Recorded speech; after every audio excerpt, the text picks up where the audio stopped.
So I watched all 7 Paranormal Activity movies just so I could see whether or not I agree or disagree with how Rotten Tomatoes ranks the entire franchise. And we know a lot of those Rotten Tomatoes critics, they just think a lot of the horror movies are straight up garbage. And I mean, yeah, a lot of the horror movies that we love are pretty bad. But anyways, we don't need to talk about that right now.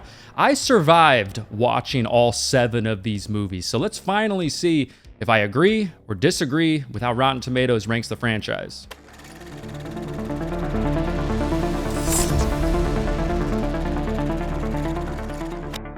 All right, so there is one movie in this franchise that is actually certified fresh, which means it has a tomato meter score of at least 75%, which is pretty high, especially for a franchise like this. But you definitely want to stay tuned for this ranking because this is all over the place. It's a bit of a bloodbath at times. Some of these movies are rated really low, and some of them are actually rated surprisingly high. This franchise has more movies that are fresh in it than Friday the 13th or even the Texas Chainsaw Massacre. And just a reminder, this ranking will be sorted by the lowest tomato meter score to the highest tomato meter score. Oh, and just a heads up, right next to the rankings I'm going to put over here, I am going to put how I rank the movie in the franchise. That way you can just kind of see as we go along where I personally rank them in the franchise, and you don't just have to kind of just remember. But anyways, how the hell does Rotten Tomatoes rank the entire Paranormal Activity franchise? Well, coming in last place at number 7 is going to be Paranormal Activity 6, The Ghost Dimension from 2015, coming in with a 15% tomato meter score and a 27% audience score. So the audience score a little bit higher, but still garbage nonetheless. The critic consensus for this one goes, Paranormal Activity, The Ghost Dimension ties up some of the franchise's lingering questions, but 6 films into the series, the thrills are mostly gone. Yeah, I mean, there's so much recycled stuff in this movie, and just the novelty of it and what we think about some of the scares that are just so overdone at this point are just becoming, way been there, done that. But you know what we like to do with the movies that come in last place. I like to read a couple specific critic reviews to see what they say, good and bad, all that stuff. So the first critic came in and said Paranormal Activity 6 was rotten, and they gave it a 2 out of 5. And they said, just ask someone you know to put a sheet over their head and suddenly run at you. It's far cheaper and much more memorable than the grainy gimmick being pushed by the Ghost Dimension. Yeah, it would be cheaper and probably a little faster, and for a lot of people, probably more enjoyable and kind of hilarious at the same time. The next critic said the movie was actually fresh. They enjoyed the Ghost Dimension. They gave it a B, and they said, if this is the last in the series, then the franchise has succeeded in going out with a bang. A bunch of them, actually, and at least a couple, should have you involuntarily twitching in your seat. Yeah, I mean, maybe twitching from the sheer amount of drugs that you would have to do to really enjoy this movie. But yeah, not surprisingly, a movie rated this low, a movie this late in the franchise, what is this gonna be, right? This is gonna be the only 3D movie in the franchise. Ooh, right? 3D is gonna bring some crazy shit. No, it's actually just gonna bring some more money into their pockets, right? Adding a little extra to the ticket sales. But yeah, only 3D movie in the franchise, and the 3D aspect of it really mostly only comes into play at the end of the movie, when it definitely looks janky as hell at times, which we'll talk about more in a minute. But yeah, I mean, this movie, we're 6 movies in, and we are back in a super nice ass house, though. I mean, this house is massive. You're just thinking to yourself, okay, what the hell do these people do for a living? What is going on here? But, and okay, 6 movies in, what are they up to this time? Well, this time the brother, apparently, who has just had like a bad breakup or something like that, is coming to visit, but has a massive suitcase. So the wife is kind of like, really? Is he just coming to visit for a few days, or is this going to linger and you just don't want him to tell me about it? But then the dad and his brother are just doing some random stuff, and the brother randomly finds this box that the dad, who obviously lives there, has never seen before in his entire life. And as they go through the box, they're like, whoa, this is weird. Got this weird massive camera that looks a little different, like something I've never seen before. And then it also has these old VHS tapes like buried in there. And clearly these look like these are Katie and Christy's tapes. So right away you're like, oh, this this is not going to be good. But how are they going to tie this to this family? What is this family doing? How do they work in the storyline? So in this one, though, it turns out that the house that Katie and Christy lived in the earlier movie in the franchise burned down. And this new big ass house is located on the land that their house was at. Who knows how these tapes showed up? Obviously, there's something paranormal with that aspect of it and all that. But the house burned down in 1992. No bodies were found. Basically, the entire family just disappeared. Also, towards the end of the movie, I'm thinking to myself, why are they letting Lila, whatever the daughter's name is, sleep alone at this point in the movie? I don't get it. I mean, like 10 minutes before that, the dad was even saying that he's starting to get a really strong feeling from these tapes that Lila, we'll just call her Lila, okay? That Lila is probably going to be taken by this Tobi person to wherever the hell Katie and Christy went. I do, though, like the fact that they start to implement somebody else who could possibly help again in the story. So they implement this priest, kind of making it feel a little bit similar to the original movie. And the priest has this plan that he's going to kind of like trap the demon, Tobi, with like holy water or something, and then and they're gonna make the satanic mark on the floor, trap him on there, put a sheet over the top of him, and do some wild stuff, which definitely does not go well. The priest just gets yoinked out of there, and then the blonde girl, who's also kind of staying with them or has some relation to them in some confusing way, she ends up, it almost looks like she's starting to get possessed too. And then she like throws up like this acid stuff all over the brother. So it's like, okay, brother, yep, he's gone. He's burnt to toast. And then they just start running. They're like, okay, this plan, we think it worked. Like Lila seems like she's okay now, but no, it's not at all working. And then they just end up having to run. Now it's just the dad alive, Lila, and the mom who are alive. And this is where the 3D really gets janky and looks a little bit ridiculous. And I mean, it does kind of feel like at the end of the movie a little bit like you would be going on like a haunted house ride at Disneyland or something that has like some 3D sort of low budget movie in there. Kind of feels like that a little bit to me. But anyways, they're running down the hallway and the dad just gets a demon arm straight through his chest. It kind of grabs the camera at one moment, which is kind of a cool effect, I guess. But definitely, it's just like a Friday the 13th 3 moment, a yo-yo moment without a doubt, where you're like, okay, I'm clearly playing into the 3D here. And then the mom and Lila decide, okay, we're going to go through this new portal that's above her bed. Let's do it. Let's try it out. So they go through and they end up in the house from the third movie, which I think is kind of cool. That's a moment where I'm like, okay, I like it when they tie in these things from other movies in the franchise, and that's a fun moment. And also, you know, that movie and that house kind of has some cool aspects to it. So I like that part of it. But then like Lila's gone and she's looking for him, and some other demon kid is basically like, it's too late, mommy. Job is done. I'm also at this point where I'm like, there is no way in hell the mom would keep filming. All of this shit has gone down. She needs both hands to maneuver throughout the end of this movie. There's no way she's going to keep filming. But anyways, this is Paranormal Activity. So we'll kind of, suspend our disbelief a little bit there. But mom, at the end of the movie, she sees a bunch of these kids who are just a part of this whole cult craziness and all that stuff. And then the mom sees Tobi, who has now taken some sort of a human form, picks her up, lifts her off the ground like Michael Myers in a way, and then just cracks her, kills her right on the spot. And a very sinister moment then when Lila, the little girl, is like, hi, Tobi, and then takes his hand, and then they just go off. But in the end, I guess this movie is a sort of fun movie to me at times. It's not a completely awful movie or anything like that. It's kind of fun in some ways. It makes some interesting, ties back to some of the older movies in the franchise, which is pretty fun. I like that. It does some things to try to push the story forward in some ways and also leave open possibilities for some future stuff to come open. Obviously, Tobi, gaining his human form and stuff like that is kind of interesting. But really, where this movie just falls flat is most of the movie is very, very generic in a lot of ways, and been there, done that, especially in this franchise. But anyways, do I agree with Rotten Tomatoes having this movie last in the franchise?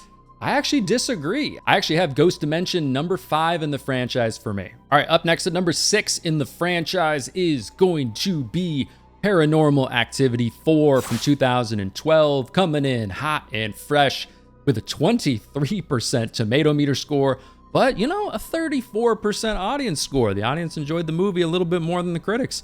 The critics' consensus goes, while it does manage to wring a few more screams out of the franchise's surprisingly durable premise, Paranormal Activity 4 provides fans of the series with dismaying, diminishing returns. So in this movie, right off the bat, it reminds you of what happened in number 2, how Katie abducted her nephew and then just disappeared. So you know they're gonna tie into that in some way. They're hinting at that a little bit. And then we transport to 2011, and then we're basically just following this family. We don't know a lot about the family. They just kind of seem like a normal family. There's a soccer match going on, but they have this creepy ass neighbor kid who starts to come over, but then the mom tells the other kids, like, okay, he's actually gonna be staying with us for a while. Something happened to his mom. She got really sick, so he's gonna be staying with us. They don't really know exactly what happened. It's all kind of ambiguous in a way, and the kids are like, okay, that's weird. I guess we'll kind of just watch this weird kid Robbie for a little while. But in a lot of ways, this movie definitely has the exact same formula as some of the other movies, especially the third one, in the fact of,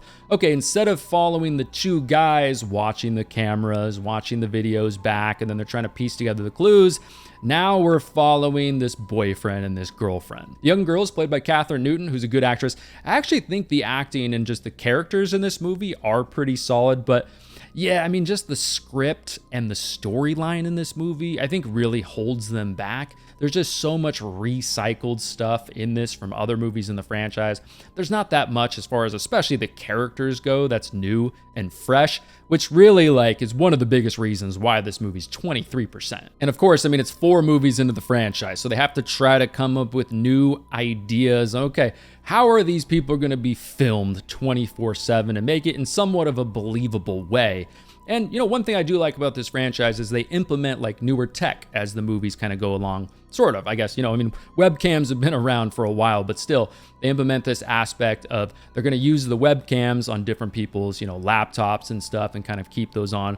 You know, the boyfriend who, kind of creepy, he's going to basically hack into them and record and monitor the webcams for them. God knows what he does with it in his free time. And yeah, in this one, it's more kid toys turning on. Whoa, crazy. More weird thumping sounds. Oh man, that is just nuts.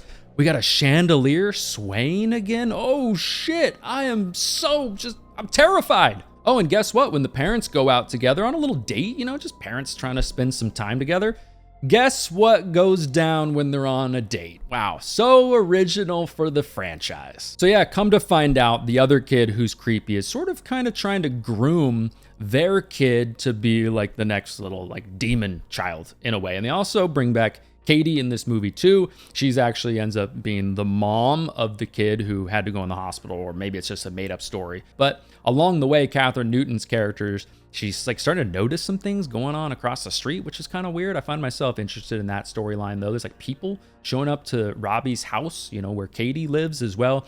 But also I'm thinking to myself, okay, wait, how has nobody tracked down Katie? She hasn't changed her appearance from what I remember at all. How does she live in this big ass house? Well, I guess the cult money probably paid for the house, I guess, so she lives in Sparks, Nevada. And now I've been to Sparks, Nevada many times. I know the area very well, probably more well than I probably should. But still, it's not that remote. Somebody would report her or see her or maybe recognize her or something, right? But it's really how has nobody tracked Katie down yet at this point? But there is that one moment, man, that gives me a lot of anxiety in this movie. When that little kid gets pulled into the bathtub. I mean, definitely a trope we've seen a million times in the genre, but as a dad to a 4 and a 6-year-old, that moment gave me so much anxiety. I will say though, out of all of the movies in the franchise, especially up to this point, this is especially the movie in the franchise you could just fast forward to the last 20 minutes of the movie and get literally anything you're going to get out of this movie in that last 20 minutes. Because really, nothing unique or interesting, in my opinion, happens anytime before that. But with that said, there still are some fun moments to be had in this movie. Towards the end of the movie, when the boyfriend goes onto his girlfriend's computer screen, Kathryn Newton's computer, he's kind of just looking to see what's going on. Where is everybody? Can't find anybody in the house. And then Katie appears right behind him. That's definitely a jump scare that got me. That's a creepy ass moment. And then Katie just goes ahead and Steven Seagal's his ass, and he's a teenager. He's a young kid. So that's pretty sinister moment. Plus, there's just something extra eerie, in my opinion, about a lot of this stuff happening just in broad daylight. I don't know, there's just something extra creepy about that. But, you know, in the end, I do find myself wanting to find out more about the people who are showing up at the house. Like, what's all going on with that? What's up with this, like, army of Karens that they run into at the end of the movie? But overall, I mean, this movie is definitely a bland entry in the franchise. Without a doubt, this movie really, I mean, it clearly only exists just to cash in on the Paranormal Activity name. Really, I mean, this is one of the movies that makes that loud and clear. But anyways, do I agree with Paranormal Activity 4 being number 6 in the franchise? I actually disagree. I have Paranormal Activity 4 at number 4 in the franchise for me. Okay, coming up next at number 5 is going to be Paranormal Activity 7, Next of Kin from 2021, coming in with a 30% tomato meter score, but, you know, a 37% audience score. All right, you know, the critics' consensus for this one goes, Paranormal Activity Next of Kin gives the long-running found footage franchise a new level of visual polish. Unfortunately, effective scares are few and far between. Yeah, there's not a lot of that, and there is a new level of visual polish, which is weird in some ways because they make a lot of kind of ridiculous excuses. Like some things, like people will just mention weird things along the way to kind of justify that stylistic approach to the movie. Things like, oh, that's a really nice camera you have there, you know, hinting at why the movie looks so good compared to some of the other movies in the franchise. Or just some things like, hey, I got some great B-roll footage this morning. Whoa, how about that? And then, you know, of course, in the movie, we start to see like some B-roll things.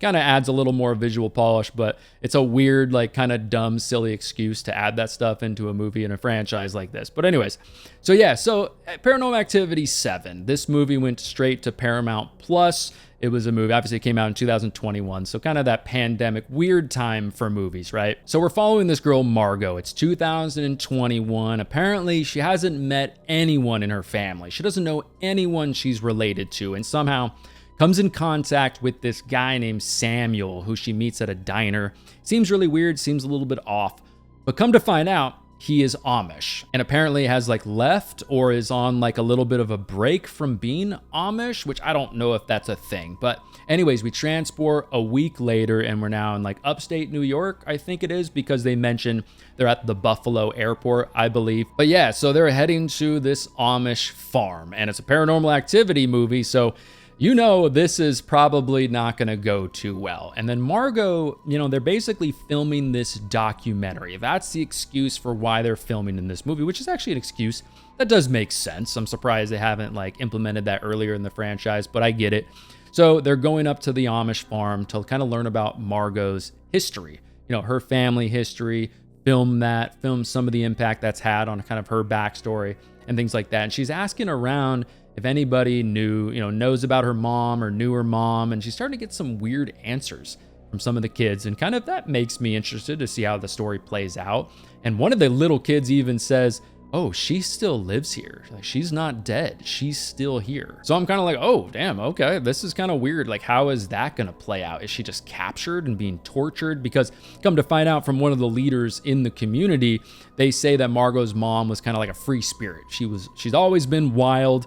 And then she had a kid outside of wedlock with somebody who's outside of the community. And then she was shunned, which obviously, you know, the kid ended up being Margot. Margot, early in the movie, she shows us watching footage that she's watched, she says like 100 times, of her mom, apparently, I think, dropping her off at like a hospital when she was a baby or something like that, you know, just giving her up. And Margot is one of those extra polite guests in a horror movie, which you know is going to come back to bite her in the ass a little bit in the end. Far too trusting of these people and far too just overly nice, which you know is going to come back to get her. And I kind of already talked about this earlier with like the way this movie looks. And there's a lot of this movie that doesn't feel like a found footage movie at all, which is weird for the franchise. Yeah, I like how, you know, things are a little bit different. There's a new, fresh approach in a way, which is nice, especially when you're binging this franchise and you're 7 movies in at this point. But yeah, like some of the things that I mentioned earlier, it's kind of weird excuses and funny little like silly excuses to go with that creative approach to the franchise. But Yeah, I mean, there's not a lot to talk about in kind of the beginning or middle part of this movie. Some weird stuff starts happening, which is okay. They see like these weird lights. They see people starting to go to this like church, which is way off in the middle of the nowhere. There's even woods next to them, and the guy who brought them here, Samuel, is like, yeah, you can't go in there because of, we just have a lot of bears. And you're like, okay, that's completely not believable at all. You know, just watching the movie, like, okay, that doesn't make any sense. The characters even pick up on it right away, and you're like, okay, that's kind of a dumb reason. But there's moments towards the end of this movie that are actually a lot of fun. There's that moment when Margot is being lowered into that hole inside of the church, which for somebody who's really damn afraid of the deep, dark ocean, that moment when her like harness, the rope, gets stuck and her legs are just kind of dangling towards the end of that big, giant, dark hole. It's just like her legs are dangling. It makes me think of like if you're in the deep, dark ocean and your legs are just dangling down under, you don't know what is below you. You don't know what's going to grab you. That moment definitely was pretty damn eerie to me and worked pretty well. But I guess to kind of rewind a little bit, the reason why Margot kind of got into that situation, also they add a twist in this movie that the guy Samuel, Margot goes into his closet and finds a laptop, and she's like, you lying Amish piece of shit. This is technology. What are you doing? But there's a laptop in there. She opens it up. Obviously, she's suspicious. She's curious. She wants to know what's going on. She's also been finding stuff, letters from her mom and things like that about, maybe like her having the community forcing her to give up her child, which she's pissed about. But she opens up the laptop and she finds out that Samuel has been tracking her. Basically, the community has been trying to find her. And now they're at the point where like, we need to go. We got to get out of here. We need to go. But their van's not working. The battery's not working or something. I'm sure they sabotage that, of course. But they're kind of like, okay, the town's 30 miles away. We kind of need to fix the car. And I'm sitting there like, what are you doing? Have you never seen a horror movie in your life? Grab something sharp, grab some matches, whatever the hell you got to do, and just get out of here. What do you mean? Wait until the morning? Are you crazy? So why Margot? Well, come to find out, they trapped a demon inside the body of a woman, and the demon continues to be passed from mother to daughter in their bloodline. And Margot is the next in line, and this is why she was brought to the settlement. And I can't help but watch this movie and immediately think of a movie like Midsummer. There's a lot of parallels between this movie and that movie. I'm not the biggest fan of Midsummer, which doesn't really have to do with the story or just the underlying themes in that movie. It's more to do with like some of the acting and some of the things that are pulled off, which I just think are cringe and not that great. This movie, though, does have a lot of similarities with that, kind of that cult stuff. You're on a farm. There's a lot of that going on. So if you're a fan of Midsummer, you're probably going to like this movie to a certain extent. But there's definitely some moments in this movie that actually really remind me of like a heavily story-based video game. Maybe a video game like Outlast, of course, which has some parallels with Paranormal Activity just in general.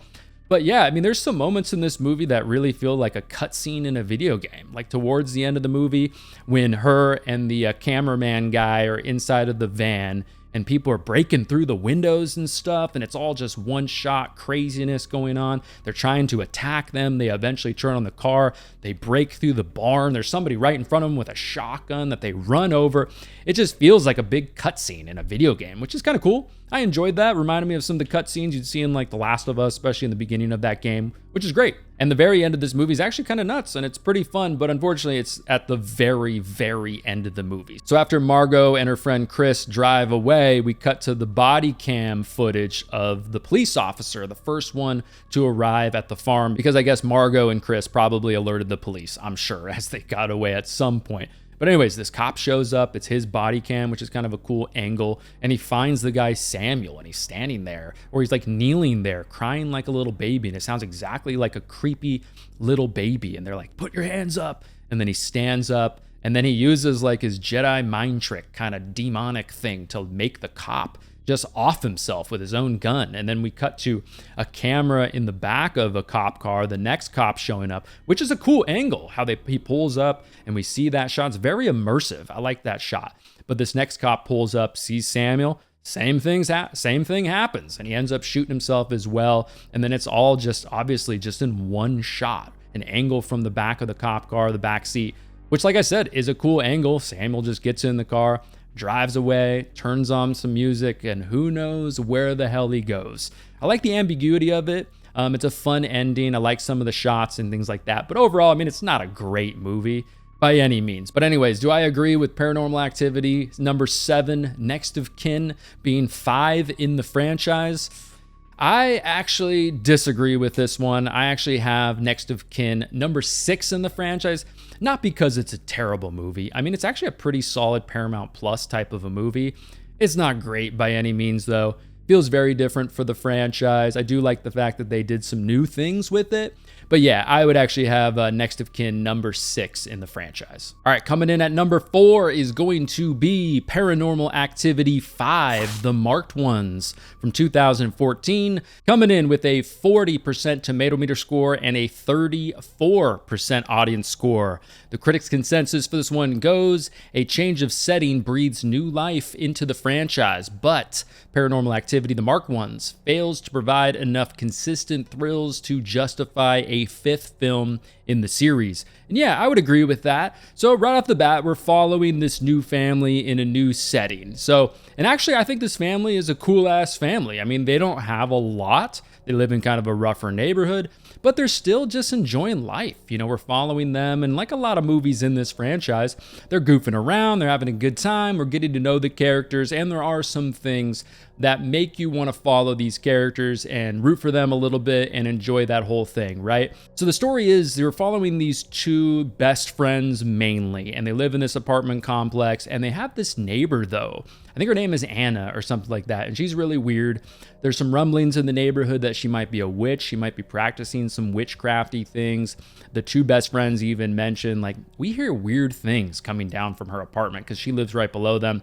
Some moaning sounds, just a lot of weird stuff. And eventually they decide to like attach a GoPro to like a string or something, and they put it down the vent to see what's going on, and Anna's down there doing some weird symbols on a pregnant naked chick. So nudity for the first time in the franchise, I believe, there, so that's different. But she's just doing some weird witchcrafty stuff. And then all of a sudden, so in the beginning of the movie though, we see their high school graduation and this valedictorian speaking, and then later in the movie we see the valedictorian coming out of her apartment, which is weird. He's also acting weird. And then later on, come to find out, this girl, this older woman, gets murdered by the valedictorian of their high school, who all of a sudden is just acting really weird and is now on the run. So that whole aspect of it, combined with just like the chemistry between the characters, the family, and everything like that going on, you know, I definitely want to follow this story and see what, you know, just kind of unfolds. And then eventually, of course, the cops like do their whole thing,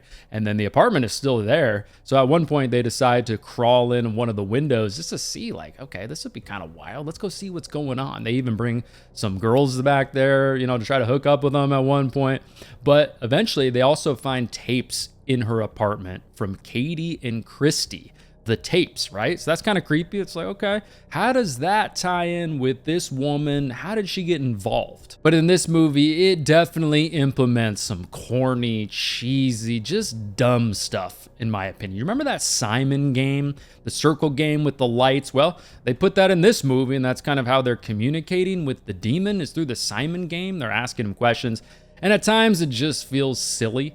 And then eventually one of the best friends starts to get possessed, and then all of a sudden starts to have these powers. Like, he's able to like do these trust falls and not fall, and just other things like that. And it just gets completely ridiculous for this franchise. I mean, up to this point, you're 5 movies in, you're not expecting this. And all of a sudden this guy's like, hey bud, watch this. And he's like riding on his skateboard, and then all of a sudden flies up like a damn bottle rocket 50 feet up in the air, and then lands and does like a nice little 50-50 grind on the railing, and then lands perfectly. It looks ridiculous, not only just because of the effects, but you're like, wait, is this Paranormal Activity? What is happening here? Then later on in the movie, they're like yelling at this Simon game, and it just feels so silly. They're yelling at it. They're like, come on, just leave me alone, gosh. But yeah, I mean, the acting in this movie is all right. The acting is pretty decent when they're just kind of goofing around, having fun and all of that. But when the movie starts to get more serious, especially in the second half of the movie, the acting is not good. So eventually one of the best friends kind of gets taken, and they're trying to figure out where he got taken to. So they also, at a certain point in the movie, go to the house of the valedictorian and meet his brother, who's like in a gang. He's very dangerous. And they're piecing together the clues that might have, like, what might have happened to him, might have happened to, you know, our friend, our brother, etc. So let's figure out what's going on. And they also find a phone number there. And the phone number that they find in the bedroom of the valedictorian kid ends up being Allie, who's from the second movie. But it's weird because she shows up for, it feels like 10 seconds in this movie, gives them a little bit of advice, and then they just kind of move on. It's a weird aspect. Yeah, it kind of intertwines the movies a little bit more and adds that to it. But it also, like I said, just feels kind of odd and a little bit forced. But at the end of the movie, they eventually track down. They're like, all right, our friend, this guy, he's got to be here. We think this is where like these witches live, this cult, whatever. This is where they're doing all the weird stuff, right? So they go and they recruit these gangbangers. One of the guys, the brother of the valedictorian kid, and then he brings along one of his friends. And they're pulling out like MP5s, shotguns out of the car. They're giving us lines like, let's smoke these bitches. And it's pretty damn hilarious. And then once they get up to the house, it's kind of like this compound. They're creeping around a little bit. And then all of a sudden they start running into these ladies. And the one gangbanger dude is just like blasting these ladies with a shotgun. They're flying away, which is funny as hell. But inside the house, though, that whole moment, everything like that, when they're creeping around and all that, it has some fun, you know, I guess you could say haunted house kind of vibes to it. And the reason why I say that is because when I think about going to a haunted house, you know, wherever it is, whether it's like a small local one or a big production, you get kind of that feel where things are hopping in and out of places. There's some weird creepiness and just eeriness to it, which is fun. But it's like, man, okay, you're just going to hide in a closet? That's your play here? I definitely would have ran away. There is no way, looking at these ladies, that they could have kept up with me or they could have kept up with this dude. I would have been Euro stepping them. I would have added in a couple spin moves here and there. Definitely a couple stiff arms. There is no doubt about that. But I definitely would have gotten the hell out of there instead of hiding in a closet. But what's crazy, though, is the friend Hector is running away, and then all of a sudden he is transported into the house of the original movie. So you're kind of like, whoa, this is kind of crazy. We got Mika, we've got Katie. Katie sees him, freaks out. It's one of the moments in the original, I believe, when she's like kind of sleepwalking in a way and screams, and then Mika comes down and then she's stabbing him, and you're just like, wait, what the hell is going on here? And then he runs into his friend by the garage door, I believe it is. And then the movie basically ends. This movie, to me, I mean, it does some things that are okay. Some of the characters, like I said, are kind of fun to follow. The family's cool. They seem like a family you want to root for. But to me, though, this movie mainly just feels like probably the most ridiculous and, unfortunately, goofiest movie up to this point in the franchise. In my opinion, this might be also the least scary movie in the franchise as well. So do I agree with Rotten Tomatoes having the marked ones at number 4 in the franchise? I actually disagree. I have it way different. I have this movie number 7, last place in the franchise. All right, moving into the top 3. Up next at number 3 is going to be Paranormal Activity 2 from 2010. Coming in with a 57% tomato meter score and a 48% audience score. The critics' consensus goes Paranormal Activity 2 doesn't cover any new ground, but its premise is still scary, and in some respects, it's a better film than the original. And I would agree, there are some things in this movie that feel so similar to the original. A lot of great sequels are that way, like especially if the first movie is iconic or just was really successful and popular.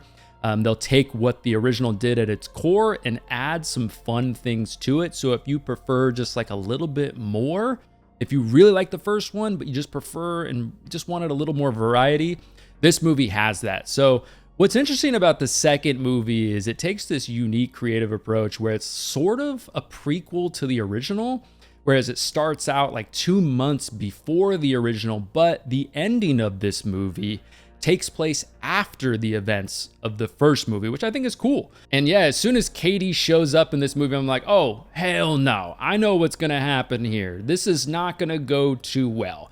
But we get this whole sequence next where we're kind of after this family party.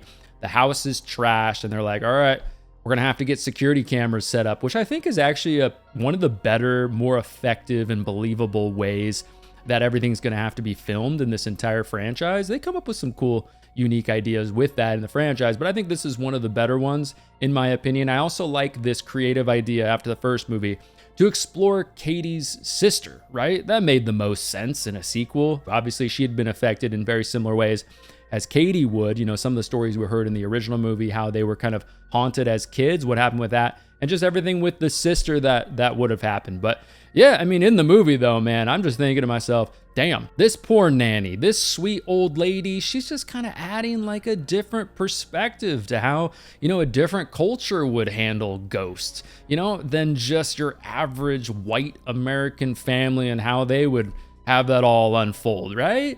But the dad feels uncomfortable because she's adding too much of her own culture into this and maybe overstepping her boundaries a little bit. But she's a sweet old lady. Like, the family loves her. The kids love her. Like, come on now. Which is kind of funny because then when the dad fires her and sends her away just for trying to help, not doing anything really harmful, in my opinion at least. But yeah, you know, it kind of makes the dad a villain in the story, which we're not really used to in this franchise. One of the main characters in the family sort of being somebody that you just really hate and are kind of supposed to hate in a way, which when I'm watching this movie and he fires the sweet old lady, kind of makes me want to say, you know what, Dad? Burger King sucks. You get it? Because he kind of, like, I think he owns like a Burger King franchise. Burger King doesn't actually suck though, you know what I mean? Or maybe I'll say something like, you know what, Dad? The Chargers, they're ass, because he's clearly a Charger fan, and they are actually ass. That is actually truth. Yep. Also, when I watch this movie, that pool scene, when everyone's hanging out at the pool, they're kind of sharing some stories. The guys are kind of making fun of the girls for how they overreact to some of the weird, you know, maybe paranormal things happening in the house. And then the sisters share some more of their backstory.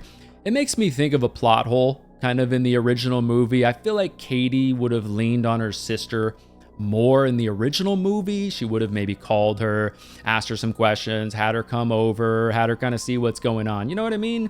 Because, you know, we find out more of how they were involved as kids. Kind of just makes it a little bit of a plot hole in the original that they kind of unearth in this movie. A little bit, maybe a little bit of a nitpick though. But man, I will say, whenever they cut in this movie to 3 a.m., the kid is wide awake, the kid's screaming, the kid is, you know, standing up in its crib, the dog is kind of like growling at seemingly nothing. You know, I mean, that scene, that just all of that is eerie as hell in my opinion. And I kind of talked about this a little bit earlier. This movie is very much like the original, but it just adds a little bit more. But in my opinion, it doesn't add too much though. You know, it just adds enough. We got more characters, more people kind of coming and going, more personalities thrown into the mix of everything. We've got a dog, we got a boyfriend, just kind of enough variety to make things a little bit more interesting, in my opinion, and kind of like the original also. In a lot of ways, this movie feels like very isolated and exhaustive. This feeling of just kind of being stuck in this suburban house, a really nice house. But in this movie, it almost feels like a jail to the characters, to some of them in a way, especially the mom. You can just kind of feel like the monotony of it all, which also does play into the whole like postpartum thing, how you're kind of taking care of a kid and the monotony with that and how like sleep deprived you can be and just how hard that can be. You kind of just wake up, take care of the baby all day, go to sleep, do it all over again. You don't really have much time for yourself.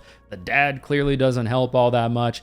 And it's just like kind of like an exhaustive, isolated feeling in this movie without a doubt. So, and obviously a big question from the first movie going into the second movie was basically, why are they being haunted? And Katie and Christy do some research and they find out that possibly their grandma or great-grandma, I don't really remember, might have essentially sold the family out to the demons for wealth, to make the family wealthy. That's definitely a big part of it and might be the reason why. So they add that. They kind of sort of answer that question a little bit. Also on top of that, it's kind of like, okay, sorry, Hunter, I know you're just a baby and all that, but unfortunately, you're the first male born on Christy's side of the family. So yeah, that's not going to go too well for you probably, which to me kind of makes me buckle up for the rest of the movie, because you're like, man, what is going to happen to this poor kid at the end of the movie? Are they going to go all the way where I think they might go? They might. And at the end of the movie as well, when the mom gets pulled down and kind of like attacked and pulled into the basement, that whole thing, the dad eventually just gives in and is like, all right, Martine can come back. And I thought it was funny how Martine is like, you got to take this cross, you got to rub a little lube on it, and then you just got to knock the mom over the head.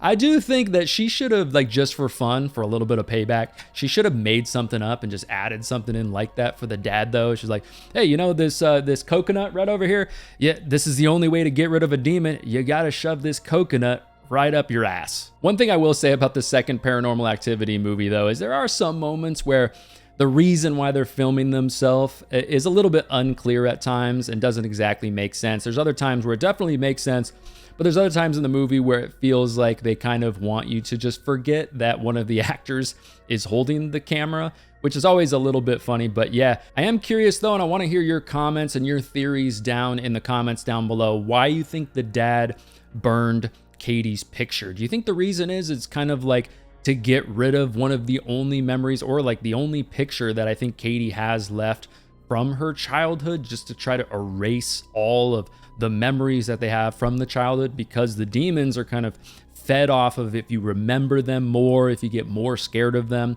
the demon becomes stronger. I guess that's the reason why the dad burned her picture, but let me know what you think down in the comments. Curious what you guys think. Then after all that creepy stuff that happens there, we cut to 3 weeks later. Katie's basically just hanging out at Christie's, and then the original movie starts. And I like that creative idea to make the second movie not only just a prequel, which is going to answer some of the questions here and there, but it bleeds directly into the original movie and makes things very much feel connected in a lot of ways. And naturally, you would think, okay, this is probably the end of the movie. This is where the original is going to start. This is a prequel, right? That's how it's going to all go down.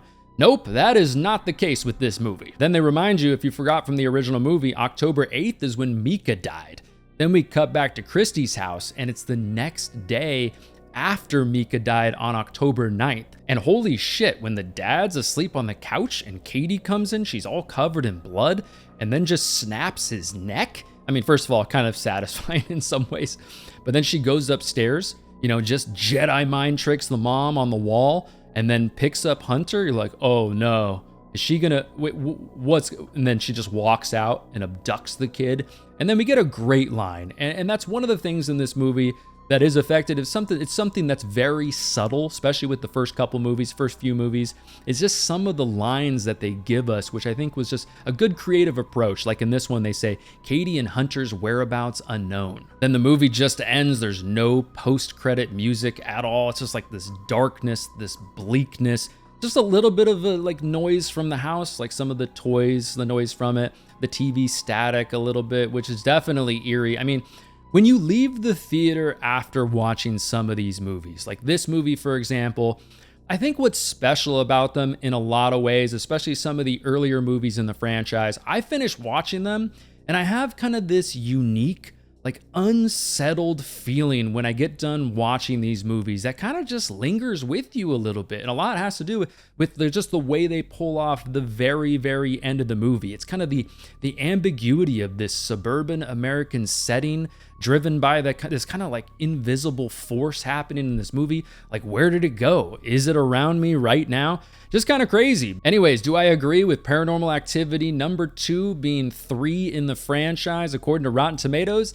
I actually disagree. I have the second movie in the franchise number 1 in the franchise, because for me, it does so much of what the original movie did well, but like I mentioned earlier, it adds just enough variety to it to make it a little bit more interesting than the original, not drag as much as the original at moments.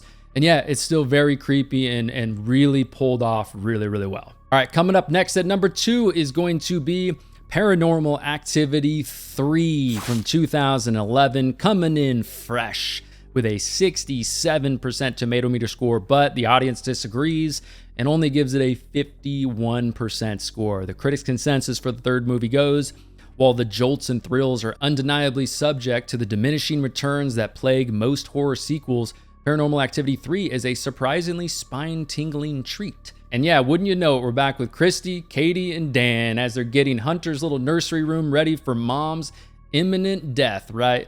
Yes, blue walls will go great with the color of Mom's blood. Great idea, sweetie. But now at this point in the timeline, Katie is just getting ready to move in with Mika. So she's kind of going through some old stuff. She finds some old VHS tapes. And once again in this timeline, I think they do a great job. Instead of just like jumping to the past or jumping to the future, they creatively kind of take the time to think about a good, unique idea on how part 2 and part 3 in some ways can just be woven into the franchise. Instead of just saying like, oh, this is the third movie, it's a prequel or a sequel or whatever it is, they just weave things in really well. And right after they pull out these VHS tapes is when the break-in happens from the second movie. So the tapes are from apparently September of 1988.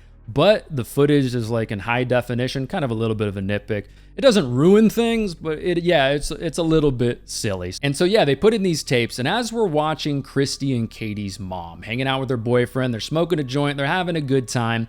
It makes me appreciate in this franchise how they put in a good effort into getting to know these characters. They're cracking jokes, they're having a good time, they're just being goofy and silly. They're kind of like letting their hair down a little bit. It kind of makes it feel like you're getting this like unfiltered look at these people behind the scenes when nobody's watching.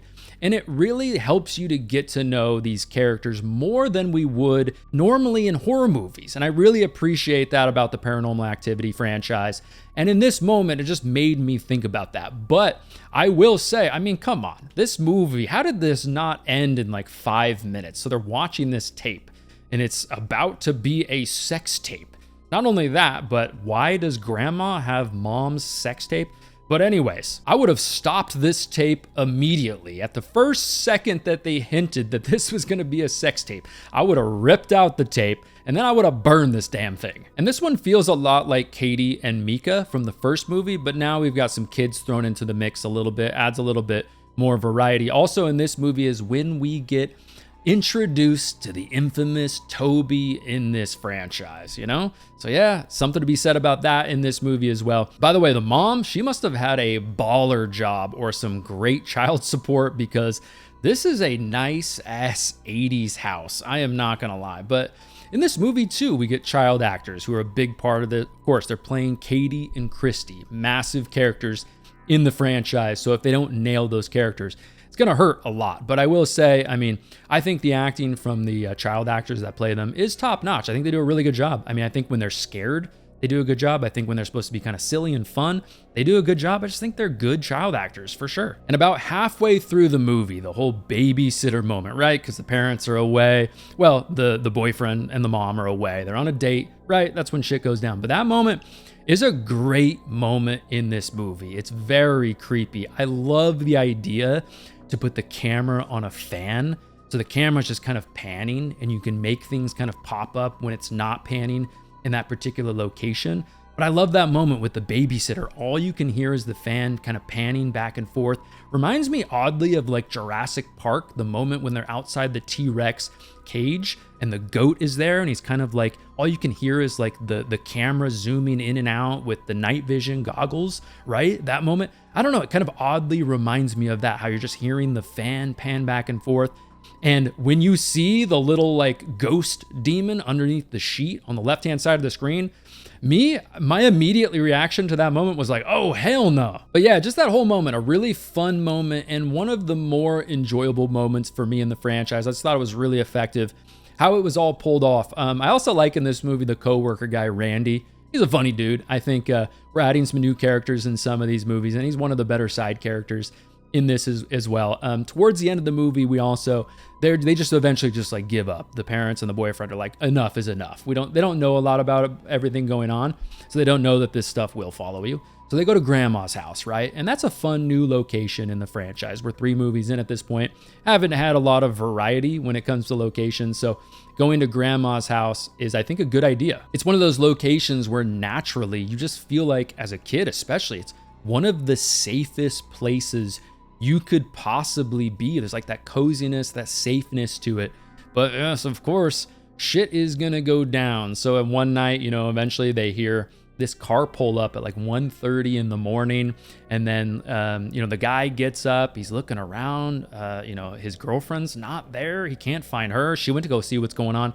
Can't find her. The kids are out of their bed. Nobody's answering. There's like this scary ass woman appearing a little bit behind him, which I think is pulled off really effective. I think the visuals with that are great. He's also just walking into different places. He sees like all of these old ladies in a garage kind of a thing going on. And you're like, oh my, this is crazy. But Dennis, the boyfriend at the end, eventually is trying to, he finds Christy and he's trying to save her. And while they're getting out, he eventually sees Katie. And Katie kind of gives us a little bit of that jump scare, like the demonic thing. And then he flies back. He's all over the place and then just gets his body snapped right in half. One of the more memorable kills in this entire franchise, one that I definitely won't forget. And then just the eeriness with the end of that, how Katie and Christy just take their grandma's hand, somebody you would trust as a kid, especially. I mean, my kids are around my grandparents a lot. They trust them a lot. And, they go off with grandma. What's going to happen next? But yeah, a very creepy and ambiguous ending, a different ending for the franchise for sure. I like that. They subtly add in more lore to the franchise as well, which I like. It's not overdone, but it adds us a little bit more lore to make me personally interested in seeing some more sequels to see how that lore and the backstory kind of plays out. But really, in the end, it's one of those movies where if you don't like the original two movies, this is probably not a movie that's suddenly going to make you this big Paranormal Activity fan in a way, because, it's still at its core that style for the franchise where it's like kind of that slow building plot, these lingering shots that to most people probably linger a little bit too long. And, throughout the movie, there's only really like subtle, small things happening, which definitely isn't for everybody. But to me, it is a movie that I do like because it does answer some questions that I had about some of the previous movies in the franchise. So yeah, do I agree with Rotten Tomatoes having Paranormal Activity 3, number 2 in the franchise?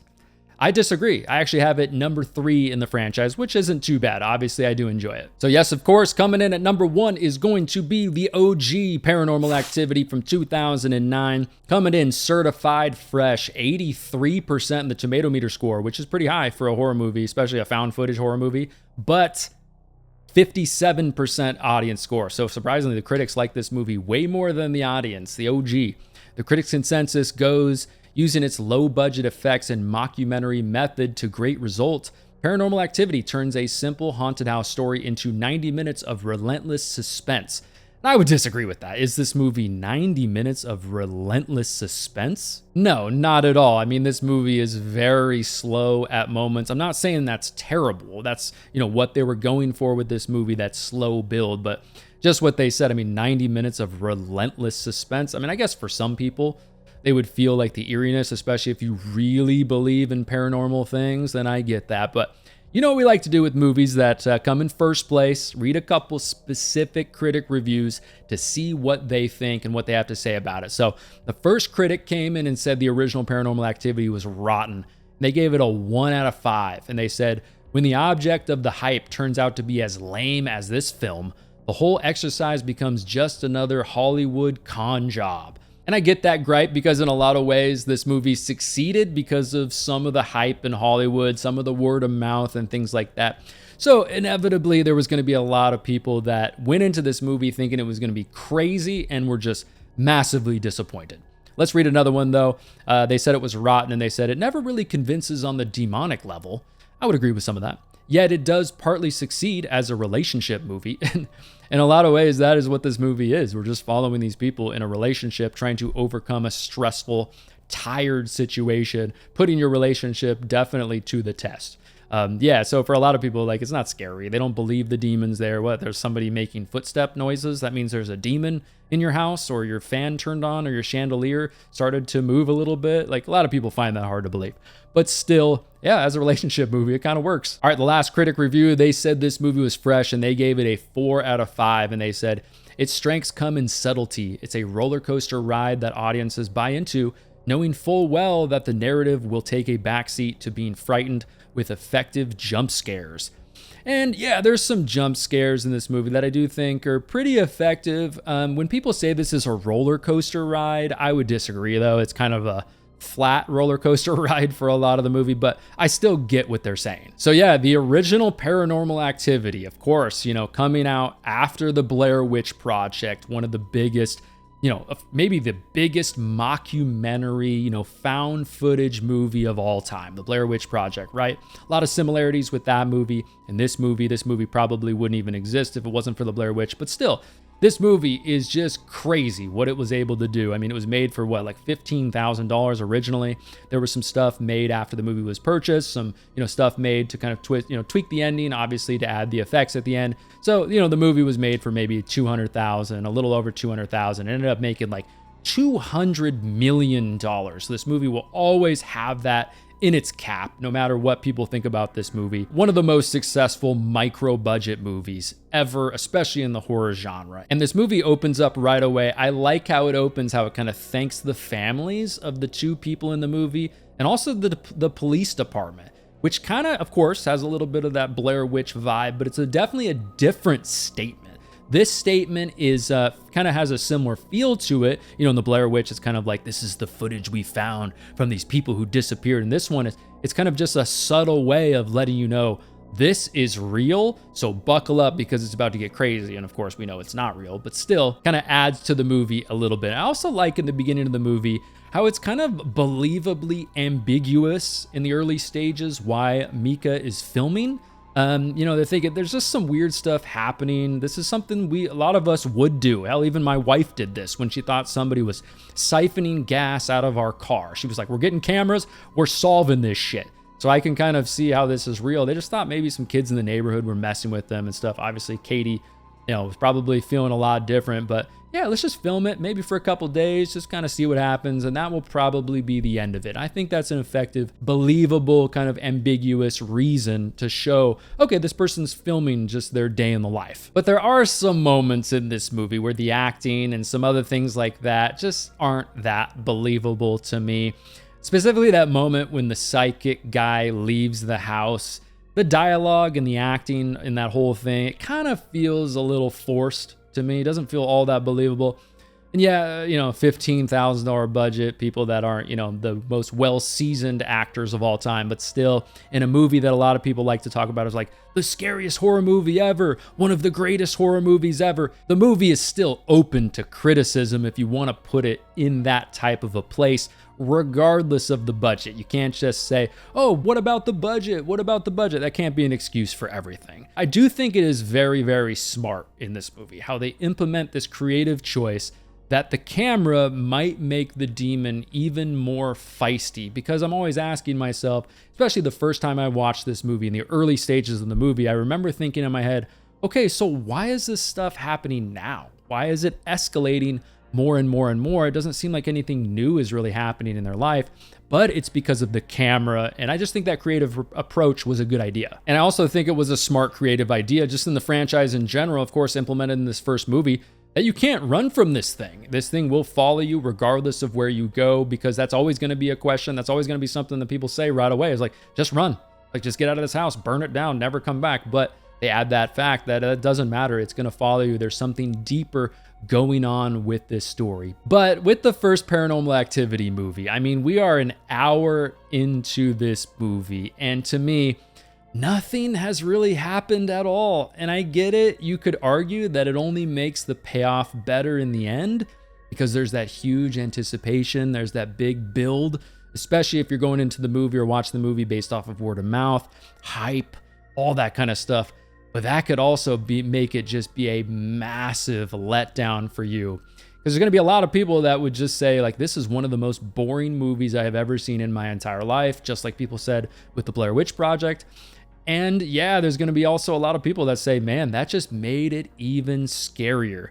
But to me, I think the first hour of the movie is pretty boring. That's why I have the second movie above the first movie, because it just has a little bit more going on to make it just a little bit more interesting. Because to me, having someone in the production just go in another room and stomp their feet or slam a door or have a chandelier shake a little bit for an hour plus in this movie, that just doesn't really do it for me. It's pretty damn boring. So I'm a huge fan of the original Blair Witch movie. That's a movie that's extremely exhausting in my opinion and horrifying to me in my opinion. And then part of that is probably just because of the age I was when that movie came out, that I camped a lot as a kid and all that kind of thing. That's a topic for another time though. I do have a Blair Witch video if you want to check that out. But anyways, Most of this movie, the original Paranormal Activity, though, is not scary at all to me. And I get what's going on. I get why people think it's scary. I understand that. But to me in this movie, it's just two people sitting around in a house, not really doing anything. And like I said, people in the production just clearly just making weird sounds. And I just don't think it's scary. Speaking of the Blair Witch Project, where you had 3 actors, in my opinion, punching way above their weight when it comes to acting, pulling off some scenes that I think were very believable and very effective, and they just did a great job acting in that movie.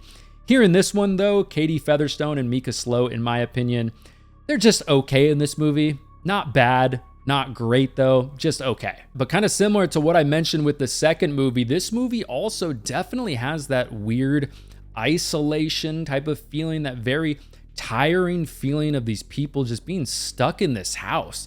It's this mix of this, just like this exhaustion with the characters. They're not sleeping well, obviously. Plus, I mean, yes, it's a very nice house. Would I love to have this house, especially in like the San Diego area? Of course, very nice house. But on its face, this is a California tract home in a lot of ways. It's a suburban tract home. It has white walls, white countertops, cheap, mass-produced fixtures. So whether it's intentional or not, there's something about this isolation, them being stuck in this plain house with very little character, but it's just kind of eerie for me. The last night in this movie, though, night 21, is definitely creepy. You got Mika flying at the camera, which I think is a very good ending. You know, Katie's now possessed. I really also like the choice to just give that quick little blurb, like I mentioned earlier, with some of the kind of the text that we get in this franchise. And at the end of this first movie is great. It just talks about how his body was found by the police 3 days later and Katie's whereabouts are unknown. Then we get no credits, just kind of this ambient noise to it, mixed with just the ambiguity of the ending. I think just makes it feel even more real. But yeah, I mean, I know I've been pretty harsh on the original Paranormal Activity in this video so far, but there's no denying, in my opinion, how important this movie is. And I can totally understand why some people consider this their favorite found footage movie ever, maybe even their favorite horror movie of all time. There's some great things here. It's the first of its kind in some ways, not overall the first of its kind. It definitely pulls things from other movies without a doubt, and definitely fit very well into the horror genre for its time. We were getting so many remakes, Platinum Dunes movies, you know, just gore everywhere. And back in 2009, a lot of people just wanted horror movies to go back to just being scary, something that's gonna linger with you, make you feel uncomfortable, something that you can relate to in a suburban house, in a suburban neighborhood in America, and just leave you with an uncomfortable feeling. And yeah, the original Paranormal Activity, very important movie, definitely does that in a lot of ways. But anyways, everybody, thanks so much for watching my reaction, my review on how Rotten Tomatoes ranks the Paranormal Activity franchise. Let me know down in the comments down below what other franchises I should rank like this next. If you want some more content from me right now, go ahead and check out one of these videos next to me. If you don't want to miss future content, the best way to do that is to make sure you subscribe. That way you'll be notified when I post future videos. But anyways, thanks again, everybody, for watching. My name is Matt, and I will talk to you in the next one.